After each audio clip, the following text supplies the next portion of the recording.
Hello friends, welcome to our channel Umang Coaching Classes.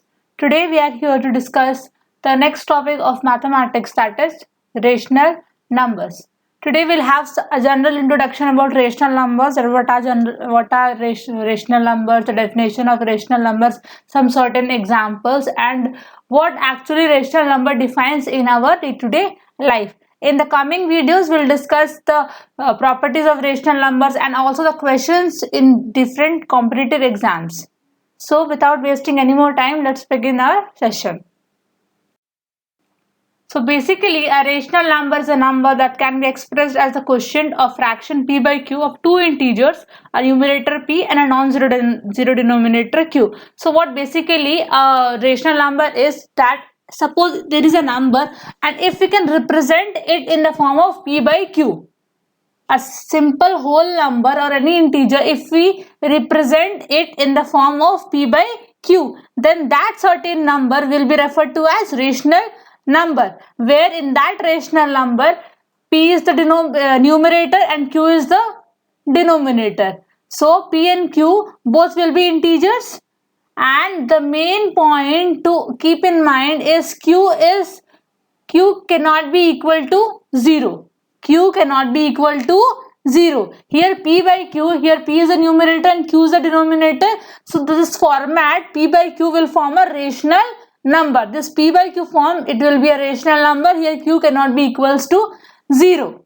Okay, so rational number basically defines that it is a number which can be written in the form of p by q. That certain number will be a rational number. The thing to be noted is that q cannot be equals to 0. So let's see some certain examples about rational numbers. 1 by 2, 3 by 4, 10 by 2, 12. These are all rational numbers because in the first 1 by 2, p is equals to 1 and q is equals to 2. In second, p is equals to 3, q is equals to 4. In third example, p is equals to 10 and q is equals to 12. These all are rational numbers because these are written in the form of p by q. Okay, and q is not equals to 0. This is what our definition says, that a number which is written in the form of p by q and q is not equals to 0 will be a rational number, and also that p and q are integers, so both 1 and 2 are integers. Okay. 3 by 0, is this a rational number? No, it is not a rational number. Why? Now why it is not a rational number? It is not a rational number because here q is equals to 0. But our definition says that q should not be equals to 0. So if q is equals to 0, this does not satisfy our definition. So 3 by 0 is not a rational number. So let's see in general terms that in our day-to-day life, how can we define a rational number? Okay, how can this rational number be applied in our day-to-day life? Suppose if one chapati is to be distributed among 4 men. One chapati we are distributing among 4 men. Then the part of chapati each man will receive will be, there's one chapati and we are distributing it among 4 men, a single chapati. Then what part of chapati which each man will receive? Now the thing to be noted is that we have to give equal parts to each man. Equal part of chapati should be distributed. So the part of chapati each man will get will be first man 1 by 4, second 1 by 4, third also 1 by 4 and fourth also 1 by 4. In this way we are equally dividing the chapati in all the 4 men. One chapati is distributed among 4 men. Let's see another example. If there is a property distribution, okay, if there is a property distribution, we are distributing property of about 20 acre. Okay, what is the total property? 20 acre, and we are distributing it among 4 sons. There is a property distribution of about 20 acre among 4 sons. Then how much will each son get? So each son will get 20 upon 4, that is equals to 5 acre. So what amount which each son get? Each son will get 5 acre of property. So each son will get 5 acre property. Now here the question is, what is the rational number here? Here the 20 upon 4 is written in the form of 5. So our definition of rational number says that a number which can be written in the form of p by q. So here 20 by 4 is written as 5, or we can say 5 is written as 20 upon 4. So this is a rational number. Okay. So what we conclude? We conclude that when we divide any amount or any quantity, when we divide any amount or any quantity in equal parts, okay, in equal parts, then the rational numbers are required. When we have to divide anything or when we have to distribute anything, any amount or any quantity, then the form in which we'll use will be a rational number like p by q. Here p is equals to amount, quantity, and q is the shareholder. In how many people we need to distribute will be the shareholder, that we have to distribute it among how many people. So if q is equals to 0, that means there are no shareholders. Then can we divide it? No, because if there is no one in which we have to distribute, then we cannot distribute anything. Like if we get some chocolates, we have to distribute it in a class. If there are no students, can I distribute the chocolates? No, I cannot distribute the chocolates. So in the same way, if there are no shareholders, then I cannot distribute any amount or any quantity. Therefore, if q is equals to 0, then the number cannot be a rational number.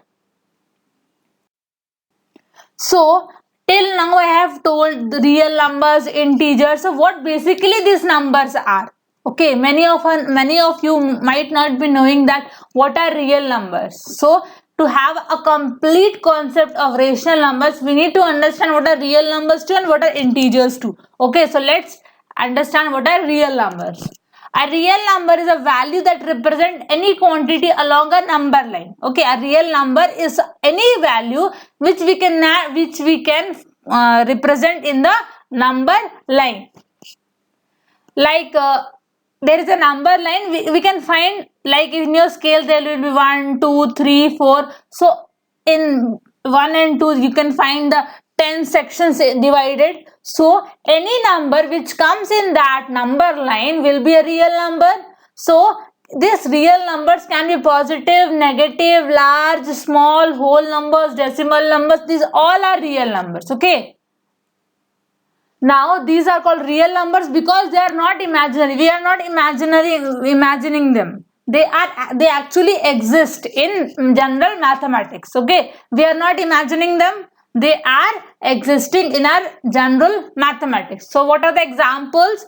2, 76, 65, 147. There are many examples of real numbers and integers. So here suppose there is a test tube in which there is a marking of division of 5. Okay, here you can see there is a marked distribution of 5, 10, 15, 20. So this is basically a number line. The water is measured along the number line in which direction? In the, you can see the arrow, it is measured in the arrow direction. We are measuring the amount of water present in the test tube. In which direction? In according to the arrow. So we are measuring the water quantity.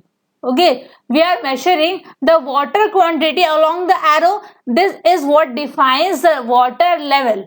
As we put the stone, the water level raised. So again in the next test tube you can see the water level raised to from 30 to 35. So we are measuring it. Okay, so here 30 and 35 both will be real numbers because they existed in our number line. Let's see another example. So here you can see there is a scale. This scale is easily found in every one of us compass box. Okay, here you can see there are numerous divided sections, 1, 2, 3, 4 and so on. And you can see the inch form here, 0, 1 by 4, half, 3 by 4 and 1. Okay, so these numbers are also depicted in the number line. Whereas in mm, that is millimeter and centimeter, is also depicted in the number line. Same it is depicted in the inch also. So it is also we are calculating like this 1 meter, centimeter, these are used to calculate what? The length. So inch also used to find the length. So it is calculated in which direction? Along the arrow direction. So this millimeter and centimeter, these are used to calculate the length of any object. So it is moved in the arrow direction. So it is an example of real numbers. So next, from the integers, what basically integers are, I have referred to in the definition too, that the p and q in the rational numbers should be integers. Okay, so what basically integers are? An integer is a number that can be written without a fractional component. Now again, p by q, here p cannot be in the fraction, q cannot be in the fraction. This p and q, these are a simple number which cannot be written in the fractional form, will be an integer. Now I cannot say that the p by q which I represent, then p and again is in the fraction and q as again is in the fraction. The p by q is in the fraction format, so I cannot make sub fractions of it. Okay, so it includes both positive and negative numbers. Now integers can be both positive as well as negative. For example, -2, +3, -8, -11, 0, +6 and etc. Okay, so what we conclude, that first, what are rational numbers? A rational number can be a number which can be written in the form of p by q. Here p and q are both are integers and q cannot be equals to 0. We have also referred to some general examples of rational numbers in our day-to-day life. Secondly, we have studied what are real numbers. Real numbers are some numbers which can be represented in the number line. Third, we have discussed what are integers. Integers are some set of numbers which can be written without a fractional component. So, hope so you have understood the concept of rational. Hope so you have understood the concept of rational numbers. In the next video, we will discuss the properties of rational numbers and also some set of questions which have come in other competitive examinations. So if you like our video, please give a thumbs up, share it with your friends, and not forget to subscribe our channel, and please press the bell icon to receive freshly brewed contents from Umang coaching classes. Thank you and have a nice day.